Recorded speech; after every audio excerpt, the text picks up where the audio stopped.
Okay. So para nako na nata sa best part no sa kaning decision sa Honorable Supreme Court. So in a number of cases according to the Honorable Supreme Court, this court no, Supreme Court na, this court had occasion to discuss the three kinds of actions. So naitulo, okay? So naitulo ka kinds of actions. First is ang aksyon interdictal. Second, aksyon publisyana. And third, ang aksyon reivindicatoria. Mo na akong gihisgot sa previous video nga naani siya different types of remedies para ma-recover nimo ang possession nimo over a certain property, no, real property. Unsa man ni ang aksyon interdictal? Aksyon interdictal comprises of two distinct causes of action. Namely, forcible entry, mo nang usual ato'y file, samot nagwa pa mo lampas og 1 year within the record from the date of discovery or actual entry.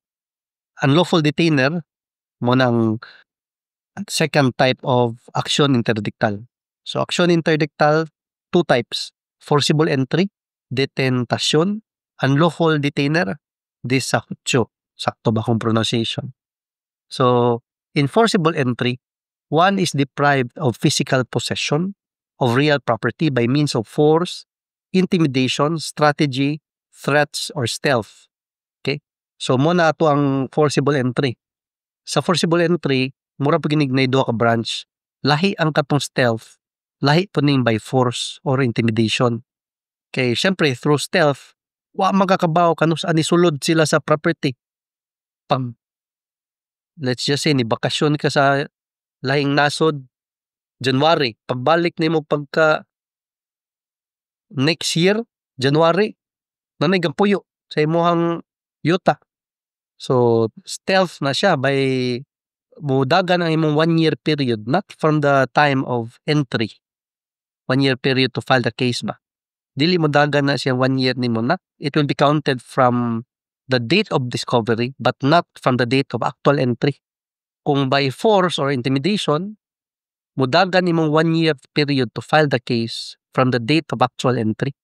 So second, in an unlawful detainer case, one illegally withholds possession after the expiration or termination of his right to hold possession.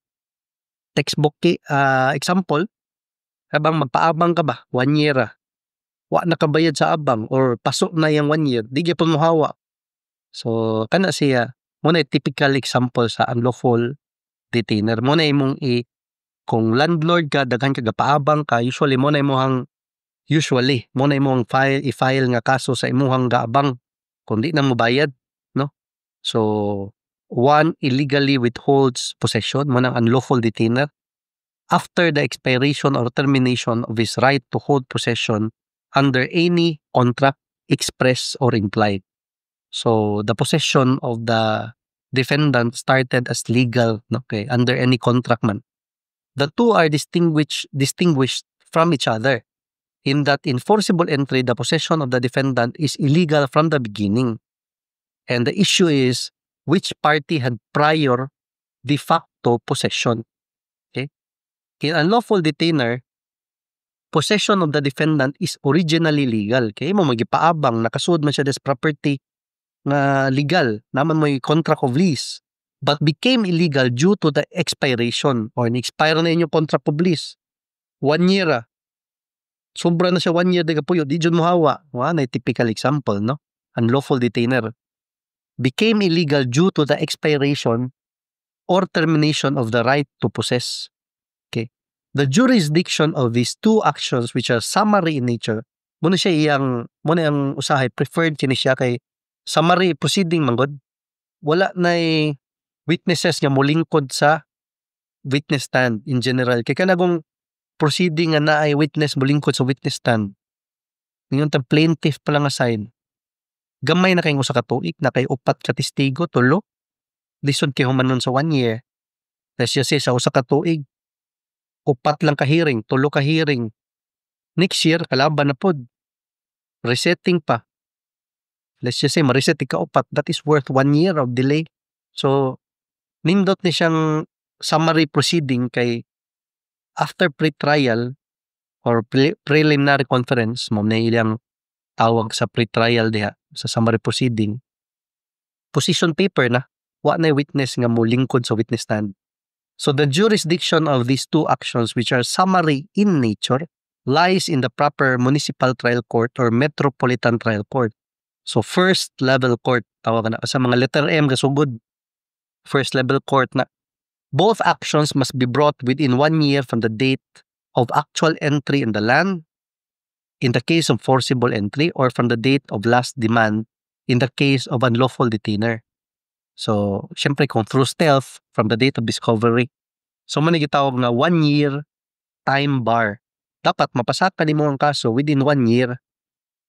As to how to count the 1 year, lain-lain o way pag-count sa 1 year kanus ang gasugod ba, the reckoning point. Okay, the issue in said cases is the right to physical possession. Action publisyana is the plenary action, mura complete action to recover the right of possession, which should be brought in the proper regional trial court when this possession has lasted for more than 1 year. So kung within 1 year, pwede pa ka sa first level court. Lampas na ka 1 year, diri na ka sa second level court in the proper regional trial court. So, in the said cases, regional trial court daw, it is an ordinary civil proceeding to determine the better right of possession of realty, real estate ba, independent of title. So, dili siya tanawon ang ownership.